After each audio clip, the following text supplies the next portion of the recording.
नमस्कार और the deep dive में आपका स्वागत है। आज हमारे पास एक बहुत ही दिलचस्प किताब है, थेरॉन क्यू डीमोंट की द पावर ऑफ कंसंट्रेशन। जी। ये 100 साल से भी ज्यादा पुरानी है, लेकिन इसमें जो लिखा है वो आज के दौर के लिए शायद पहले से भी ज्यादा जरूरी है। बिल्कुल। आज जहां हमारा ध्यान हर सेकंड में 10 अलग-अलग चीजों की तरफ खिंचता है, नोटिफिकेशन, सोशल मीडिया, खबरें, वहां ये किताब एक भूली हुई सुपर पावर को फिर से जगाने की बात करती है। और वो सुपर पावर है एक चीज पर पूरी तरह से ध्यान केंद्रित करने की क्षमता। एग्जैक्टली। तो आज का हमारा मिशन है इस पुरानी किताब से उन सबसे जरूरी विचारों और तकनीकों को निकालना जो हमें इस सुपर पावर को हासिल करने में मदद कर सकें। हम देखेंगे कि एकाग्रता असल में है क्या, कौन सी चीजें इसे हमसे छीन रही हैं, और सबसे जरूरी, इसे वापस पाने के लिए हम क्या कर सकते हैं। चलिए शुरू करते हैं एक बुनियादी सवाल से। ये किताब एकाग्रता को सिर्फ ध्यान लगाना नहीं मानती, है ना? ये उससे कहीं ज्यादा बड़ी बात करती है। हाँ, और ये बहुत ही महत्वपूर्ण फर्क है। किताब के हिसाब से कंसंट्रेशन सिर्फ फोकस नहीं है, बल्कि अपनी सारी मानसिक ऊर्जा को एक अकेले विचार या लक्ष्य पर केंद्रित करने की कला है, जब तक कि वो हकीकत न बन जाए। जी। लेखक इसे एक शांत अदृश्य शक्ति कहते हैं, जो बिजली की तरह ही असली है और जिसे सही तरीके से इस्तेमाल करने पर जबरदस्त नतीजे मिलते हैं। और यहीं पर वो सफलता और असफलता का आइडिया लाते हैं, जिसे उन्होंने आदत से जोड़ा है। ये मुझे बहुत दिलचस्प लगा। हाँ, वो कहते हैं कि सफल लोग सफलता देखने के आदी हो जाते हैं, वो इसकी उम्मीद करते हैं, जबकि असफल लोग अनजाने में असफलता को अपनी तरफ खींचते हैं, क्योंकि उनका दिमाग उसी पैटर्न में सोचने का आदी हो जाता है। अच्छा। ये एक तरह का मेंटल फीडबैक लूप है। आप जिसकी उम्मीद करते हैं, आप वैसी ही परिस्थितियां पैदा करने लगते हैं, और इस लूप को तोड़ने का सिर्फ एक ही टूल है, विल पावर, इच्छा शक्ति। इच्छा शक्ति। किताब में एक लाइन है, इच्छा शक्ति पैसे से बेहतर संपत्ति है। ये सुनने में थोड़ा फिल्मी लगता है, लेकिन इसको समझाने के लिए उन्होंने एक बैंक में काम करने वाले लड़के की कहानी दी है। हाँ, उसे उसके पिता ने पी अक्षर वाला एक बटन दिया था, और वो पी था प्रेसिडेंट के लिए। बिल्कुल। वो लड़का उस बटन को रोज देखता और अपने दिमाग में ये बात पक्की करता कि एक दिन वो उस बैंक का प्रेसिडेंट बनेगा। ये सिर्फ एक सपना नहीं था, ये एक रोज का मानसिक अभ्यास था। और सालों बाद वो सच में प्रेसिडेंट बना। हाँ, और ये कहानी एक और गहरे कॉन्सेप्ट की तरफ ले जाती है, जिसे किताब द मेंटल डिमांड कहती है। The mental demand. यस। तो ये सिर्फ किसी चीज को चाहने और शिद्दत से चाहने का फर्क है। जैसे एक बच्चा खिलौने के लिए जिद करता है, क्या ये वैसी ही मानसिक जिद है? बिल्कुल सही पकड़ा। ये सिर्फ काश मुझे ये मिल जाए वाली भावना नहीं है, ये मैं इसे हासिल करके रहूंगी वाला दृढ़ संकल्प है।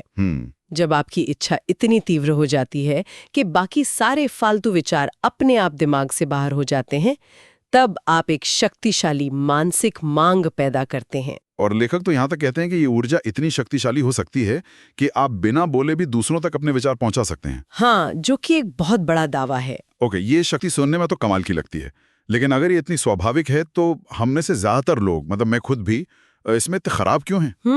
क्या किताब इस बात पर रोशनी डालती है कि असल में हमारे खिलाफ क्या काम कर रहा है? हाँ, और ये हिस्सा आज के समय में बहुत ज्यादा प्रासंगिक है।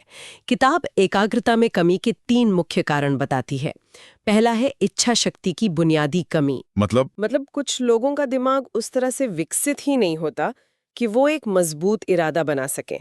ये एक फंडामेंटल लैक ऑफ ड्राइव है। और दूसरा कारण तो आज की दुनिया का सच लगता है, एक आवेगी और भावनात्मक मन। एग्जैक्टली। जो लोग हमेशा गुस्से, जुनून या उत्तेजना में रहते हैं।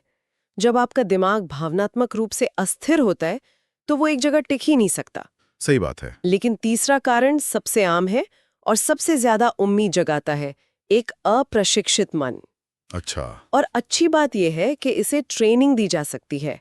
ये एक मांसपेशी की तरह है, जिसे अभ्यास से मजबूत किया जा सकता है। और ये अप्रशिक्षित मन अपनी ऊर्जा कैसे बर्बाद करता है, ये जानना बहुत जरूरी है। किताब में सनसनीखेज कहानियां पढ़ने से बचने की सलाह दी गई है। हाँ। 100 साल पहले इसका मतलब शायद अखबार की चटपटी खबरें रही होंगी, लेकिन आज यह अविश्वसनीय है। लेखक 100 साल पहले ही बता रहे थे कि कैसे बेकार की जानकारी हमारी मानसिक ऊर्जा खत्म कर देती है। हर गैर जरूरी जानकारी जिसे हम अपने दिमाग में आने देते हैं, वो हमारी एकाग्रता की शक्ति को कमजोर करती है। बिल्कुल। इतना ही नहीं, किताब शारीरिक हरकतों पर भी ध्यान दिलाती है, जैसे बेवजह हाथ पैर हिलाना उंगलियां चटकाना। हाँ, हमें लगता है कि ये कुछ नहीं है, लेकिन लेखक के अनुसार ये लगातार लीक हो रही एनर्जी की तरह है। सही। उनका तर्क है कि एक शक्तिशाली व्यक्ति का अपने शरीर पर पूरा नियंत्रण होता है। उसकी हर हरकत सधी हुई और पर्पसफुल होती है। और जो चीजें हमारी नर्वस एनर्जी को सबसे तेजी से खत्म करती हैं, वो है उत्तेजना, गुस्सा और व्यंग्य। तो ये सब बुरी आदतों का नतीजा है। जी, और किताब का मूल दर्शन यही है कि हम अपनी आदतों का ही एक जोड़ हैं। वो या तो हमें बनाती हैं या बिगाड़ती हैं। क्या क्या इस जाल से निकलने का कोई रास्ता बताया गया है? हाँ, और तरीका बहुत सीधा है। किसी भी बुरी आदत को तोड़ने के लिए उसके ठीक विपरीत अच्छी आदत पर पूरी दृढ़ता से ध्यान केंद्रित करना होगा। जैसे? मान लीजिए आपको टाल-मटोल करने की आदत है, तो आपको तुरंत काम करने के विचार और भावना पर फोकस करना होगा। इसके लिए कुछ नियम भी दिए गए हैं, जैसे पूरी दृढ़ता से शुरुआत करें, कोई अपवाद न आने दें, और हर दिन थोड़ा अभ्यास जरूर करें। ताकि प्रयास करने की क्षमता जिंदा रहे। ओके, तो ये सब थ्योरी है, लेकिन इसका अभ्यास कहाँ से शुरू करें? क्या हमें सीधे अपने विचारों को नियंत्रित करने की कोशिश करनी चाहिए? नहीं, और यही इस किताब की सबसे प्रैक्टिकल बात है। लेखक कहते हैं कि एकाग्रता का पहला कदम मन पर नहीं बल्कि शरीर पर नियंत्रण पाना है। अच्छा। जब आप अपनी नसों और मांसपेशियों को स्थिर करना सीख जाते हैं, तो आपका मन अपने आप शांत होने लगता है। The body is the anchor for the mind. अब यहाँ से ये चर्चा और भी दिलचस्प हो जाती है, क्योंकि किताब में इसके लिए बहुत सारे व्यावहारिक अभ्यास दिए गए हैं। ये सुनने में बहुत आसान लगते हैं, लेकिन असल में है नहीं। बिल्कुल। चलिए कुछ सबसे अनोखे अभ्यासों पर गहराई से बात करते हैं। पहला है शारीरिक स्थिरता का अभ्यास। हाँ, व्यायाम नंबर 1। एक आरामदायक कुर्सी पर बैठें और 5 मिनट के लिए धीरे धीरे समय बढ़ाकर 15 मिनट तक बिना किसी स्वैच्छिक मांसपेशी को हिलाए स्थिर रहने की कोशिश करें। पलके झपकाना या सांस लेना ठीक है, लेकिन हाथ, पैर, सिर कुछ भी जानबूझकर नहीं हिलाना है। ये सुनने में बहुत आसान लगता है, पर जब आप इसे करने की कोशिश करते हैं तब पता चलता है कि हमारा शरीर कितना बेचैन रहता है। 5 मिनट भी मुश्किल है। बहुत मुश्किल। इसका मकसद दोहरा है। पहला, आप अपने शरीर को अपनी इच्छा के अधीन करना सीखते हैं, और दूसरा, जब शरीर शांत होता है तो आप अपने मन में चल रही हलचल को ज्यादा साफ तौर पर देख पाते हैं। एक और अभ्यास जो मुझे बहुत चुनौतीपूर्ण लगा वो था घड़ी का अभ्यास। ओह हाँ, एक घड़ी को सामने रखें और उसकी सेकंड की सुई को 5 मिनट तक अपनी आंखों से फॉलो करें, और इस दौरान कुछ भी न सोचें। ये तो शुद्ध एकाग्रता का माउंट एवरेस्ट है। 5 मिनट तक सिर्फ सेकंड की सुई को देखना और कुछ न सोचना। आज के समय में ये लगभग असंभव लगता है। तो इसका असली मकसद क्या है? विचारों को जबरदस्ती रोकना? नहीं, इसका मकसद है कि जब भी कोई विचार आए तो उसे धीरे से हटाकर अपना ध्यान वापस सुई पर ले आना है। ये मेंटल पुशअप्स करने जैसा है। हर बार जब आप अपना ध्यान वापस लाते हैं, आपकी एकाग्रता की मांसपेशी थोड़ी और मजबूत होती है। और एक अभ्यास इंद्रियों को प्रशिक्षित करने के लिए भी है, गंध की भावना पर। हाँ, ये मुझे बहुत अनोखा लगा। बाहर टहलते समय फूलों और पौधों की गंध पर ध्यान केंद्रित करें। पहले कई अलग अलग गंधों का पता लगाएं, फिर किसी एक को चुनें और केवल उसी पर फोकस करें। ये हमारे दिमाग के उन हिस्सों को जगाता है जिनका हम रोजमर्रा की जिंदगी में इस्तेमाल नहीं करते। हम दुनिया को ज्यादातर आंखों और कानों से अनुभव करते हैं। सही। जब आप जानबूझकर अपनी दंत की भावना का उपयोग करते हैं, तो आप अपने दिमाग को एक नए तरीके से फोकस करना सिखाते हैं। ये आपको वर्तमान में लाने का एक बहुत शक्तिशाली तरीका है। और एक आखिरी अभ्यास जो मुझे शेयर करना है वो है दर्पण के सामने अभ्यास। ये थोड़ा अजीब लग सकता है। हाँ। आपको शीशे में अपनी आंखों के स्तर पर 2 निशान बनाने हैं और उन्हें किसी इंसान की आंखों की तरह देखना है। फिर शांत और स्थिर खड़े रहकर एक आत्मविश्वासी व्यक्ति की छवि पर ध्यान केंद्रित करना है। ये आत्म सुझाव और विजुअलाइजेशन का एक शक्तिशाली रूप है। आप सिर्फ एकाग्रता का अभ्यास नहीं कर रहे, बल्कि आप अपने अवचेतन मन को एक नया संदेश दे रहे हैं कि आप क्या बनना चाहते हैं। बिल्कुल, आप खुद को वैसा बनते हुए देख रहे हैं जैसा आप बनना चाहते हैं। मुझे तो लगता है मैं ये अभ्यास करते हुए बस अपने बालों को ठीक करने लगूंगी। इसके लिए गंभीर अनुशासन की जरूरत है। बिल्कुल। तो इन सभी अभ्यासों का निचोड़ ये है कि आप अपनी इच्छा शक्ति को प्रशिक्षित कर रहे हैं। जब आप इन छोटी छोटी चीजों, अपनी मांसपेशियों, अपनी इंद्रियों, अपने ध्यान को नियंत्रित करना सीख जाते हैं, तब आप इस शक्ति का उपयोग जीवन के बड़े लक्ष्यों के लिए कर सकते हैं। और यहीं से हम चर्चा के अगले हिस्से में आते हैं। धन, साहस और सफलता के लिए एकाग्रता का उपयोग कैसे करें? चलिए धन पर एकाग्रता की बात करते हैं।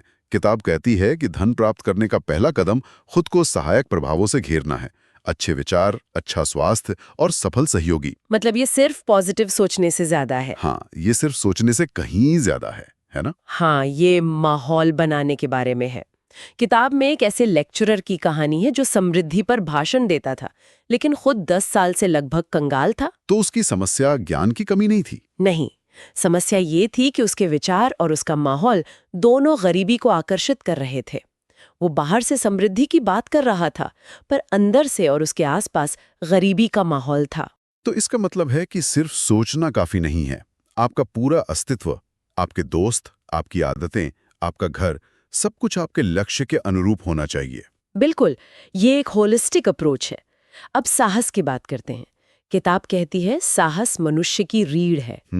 ये सिर्फ डर की गैर मौजूदगी नहीं है, बल्कि डर के बावजूद काम करने की इच्छा है। और एकाग्रता यहाँ कैसे मदद करती है? लेखक कहते हैं कि डर सबसे बड़ा दुश्मन है। यह हमारी ऊर्जा को पंगु बना देता है। बिल्कुल, जब हम डर पर ध्यान केंद्रित करते हैं तो हम उन सभी कारणों को आकर्षित करते हैं जो उस डर को सच साबित करेंगे। और इसके विपरीत जब हम साहस पर ध्यान केंद्रित करते हैं, यानी समाधान और अपनी ताकत पर, तो हम उन अवसरों को आकर्षित करते हैं जो हमें आगे बढ़ने में मदद करते हैं। अगर हम इसे बड़ी तस्वीर में देखें तो ये ध्यान को नियंत्रित करने की ही बात है। आप अपना ध्यान समस्या पर केंद्रित कर सकते हैं या समाधान पर। चुनाव आपका है और नतीजा उसी के अनुसार होगा। और अंत में व्यवसाय में एकाग्रता। किताब का एक बहुत शक्तिशाली विचार है कि हर महान कार्य पहले उसके निर्माता के मन में एक दृष्टि होता है। एक सफल व्यवसायी अपने मन में व्यवसाय को बढ़ते हुए देखता है, इससे पहले कि वो असल में बढ़े। ये मानसिक रचना का सिद्धांत है। The blueprint is created in the mind first. आप जो कुछ भी भौतिक दुनिया में बनाना चाहते हैं, उसे पहले आपको अपने मन में स्पष्ट रूप से बनाना होगा। तो ये कोई जादू नहीं है? नहीं, ये कोई जादू नहीं है। जो व्यवसायी अपने लक्ष्य पर पूरी तरह से एकाग्र होते हैं, वे अनजाने में उन अवसरों, लोगों और संसाधनों को अपनी ओर खींचते हैं जो उस लक्ष्य को पूरा करने में मदद करते हैं। ये एक प्रशिक्षित दिमाग का परिणाम है। तो इस पूरी गहरी चर्चा का सार क्या है? मेरे लिए सबसे बड़ा टेक अवे ये है कि एकाग्रता कोई जन्मजात प्रतिभा नहीं है, बल्कि एक सीखा हुआ कौशल है। बिल्कुल, ये एक मांसपेशी की तरह है जिसे इन व्यवहारिक अभ्यासों के माध्यम से मजबूत किया जा सकता है। एकदम सही। ये एक प्रक्रिया है। आप छोटी चीजों पर नियंत्रण करके शुरू करते हैं, जैसे अपनी उंगली को न हिलाना, और धीरे धीरे आप अपने जीवन की बड़ी शक्तियों को निर्देशित करने में सक्षम हो जाते हैं। यह एक शक्तिशाली विचार है कि हम अपने दिमाग के मालिक बन सकते हैं, न कि उसके गुलाम। बिल्कुल। इस किताब में एक बहुत ही दिलचस्प और शायद थोड़ा विवादास्पद विचार भी है, जिसे हम श्रोताओं के लिए एक अंतिम विचार के रूप में छोड़ना चाहेंगे। लेखक भविष्यवाणी करते हैं कि भविष्य में व्यवसाय अपने कर्मचारियों को प्रभावित करने के लिए मानसिक नियंत्रण का उपयोग करेंगे। हाँ, ये विचार उठाया गया है कि हमारे विचार केवल हमारे कार्यों को ही नहीं, बल्कि दूसरों के कार्यों को भी निर्देशित कर सकते हैं, चाहे हम इसका इरादा रखते हो या नहीं। तो सोचने वाली बात यह है, क्या हमारे विचार हमारी कल्पना से कहीं ज्यादा शक्तिशाली हैं? और आज की इस हाइपर कनेक्टेड दुनिया में क्या हम अनजाने में अपने विचारों से अपने आसपास के लोगों के मूड, फैसलों और ऊर्जा को प्रभावित कर रहे हैं? इस पर विचार करने के साथ हम आज की चर्चा समाप्त करते हैं।